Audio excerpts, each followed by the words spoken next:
day. It doesn't even matter now. I fell hard. The ground slammed into me, knocking breath from my lungs, rattling my bones until they felt like splinters beneath my skin. For a moment, everything was darkness and pain, a thick, swirling blackness spinning around me like a nightmare I couldn't wake from. Mud and filth filled my mouth, gritty and vile. I spat weakly, the taste of my own blood mixed with something rancid, decay, rot, death itself, choking me as I gasped for air. Slowly, painfully, I pushed myself up onto trembling hands and knees. The mud sucked at me, pulling greedily as if trying to drag me down, back into the earth where it said I belonged. Cold, wet, filthy. It felt like it was mocking me, whispering in cruel voices that I was nothing, less than nothing, just a worm wriggling in the dirt, waiting to be crushed. Maybe they're right. My arms shook, barely able to hold my weight. My hands were a mess, torn, bleeding, fingernails cracked and broken.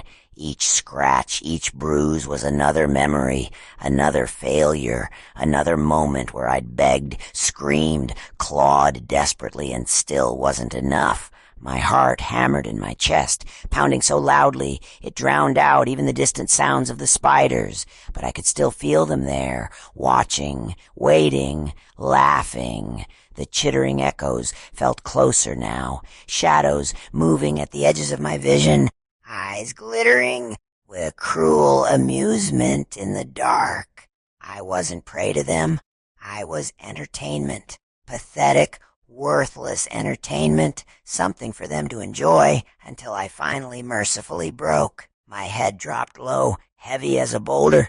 I closed my eyes, but that made it worse.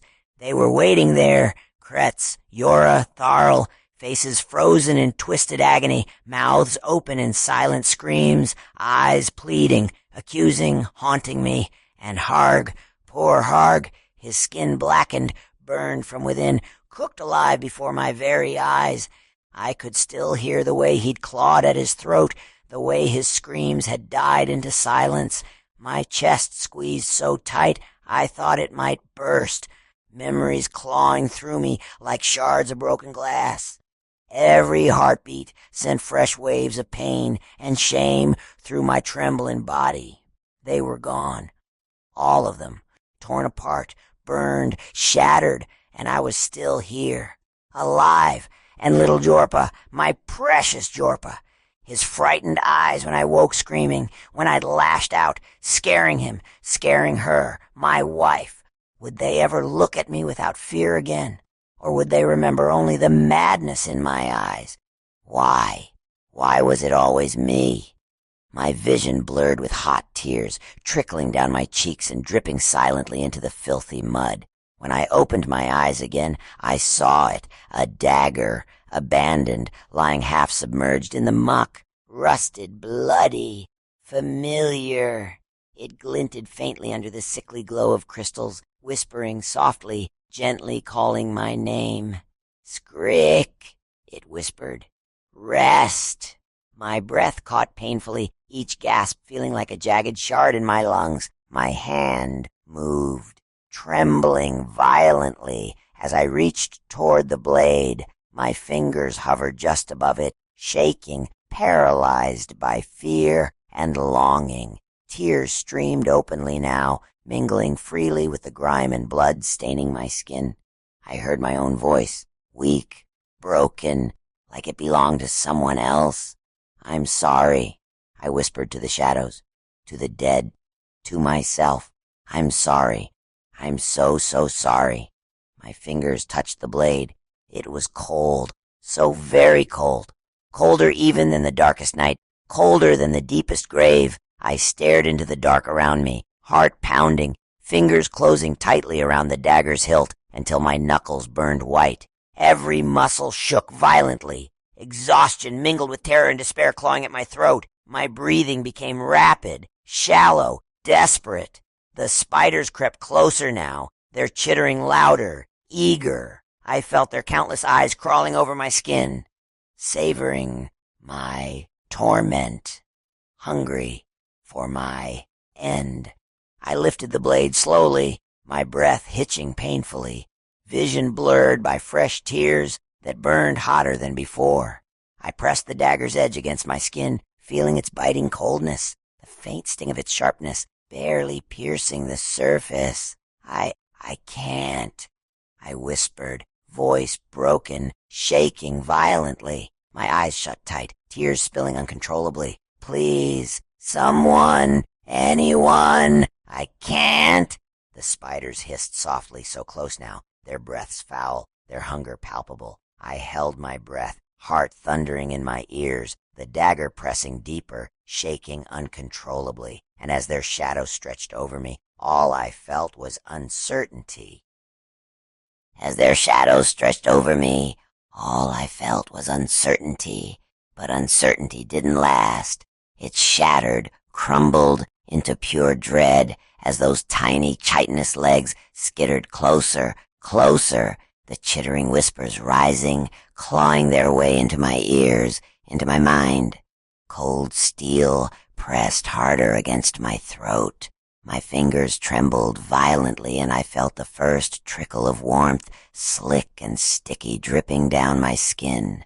I'm sorry, Harg, little Yorpa. Forgive me, I whimpered, words choking in a throat clogged with mud and blood. My body shivered uncontrollably, each breath ragged, slicing into my lungs. Then the ground stirred. At first, just a ripple, dark and slick like oil, emerging from beneath the soil, bubbling softly. My heart quickened, stuttering in my chest. From this tar-like darkness rose writhing forms, tendrils twisted by shadows, blacker than midnight, colder than death itself. My gut twisted in recognition. This was no natural horror. It was a nightmare incarnate. My nightmare.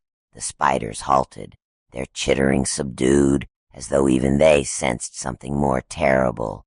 A single towering shadow rose, flowing, oozing from the ground, and then a sickening sound pierced the gloom, wet and crunching, as shadowy tendrils surged forward, impaling the queen spider.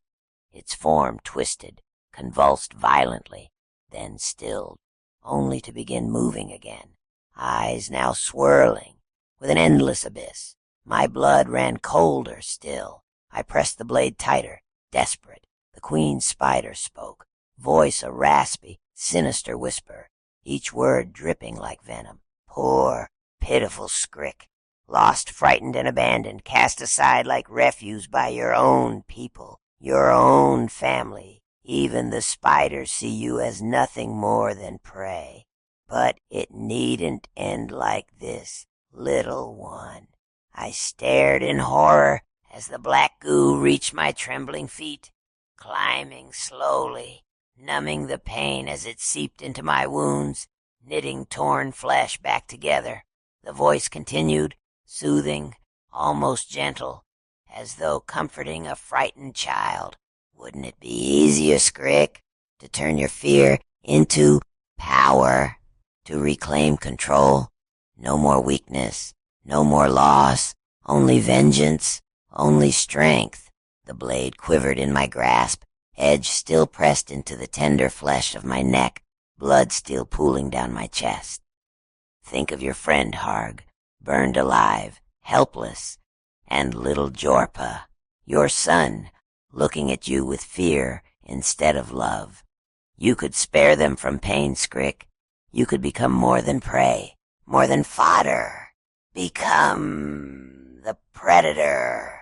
Tears streamed down my face, mixing freely with mud and blood. My heart raced, hammering relentlessly against my ribs. No, I can't. I shouldn't. Yet my grip loosened slightly, the steel lifting just a fraction from my flesh. This is your chance, Skrik, to end the pain, the uncertainty, forever, to rise, to take back all they've stolen from you. The spiders watched, motionless in silent reverence, as my terror danced on the razor's edge. Darkness climbed higher, encasing my limbs, icy tendrils creeping up, coiling, embracing me like a mother's cold embrace. I felt myself drifting, slipping into an endless void of shadow and silence. A voice, my voice, whispered softly in my mind, pleading, desperate. Please, let me rest. But the darkness had no mercy, only hunger. Its tendrils tightened gently, reassuringly. There is no rest, Skrik. Only the power to silence your fears, to silence them all. And then, in that moment, as darkness enveloped me, I felt something break deep within, as though chains long rusted had finally shattered. Do you accept, Skrik? My answer was swallowed by darkness.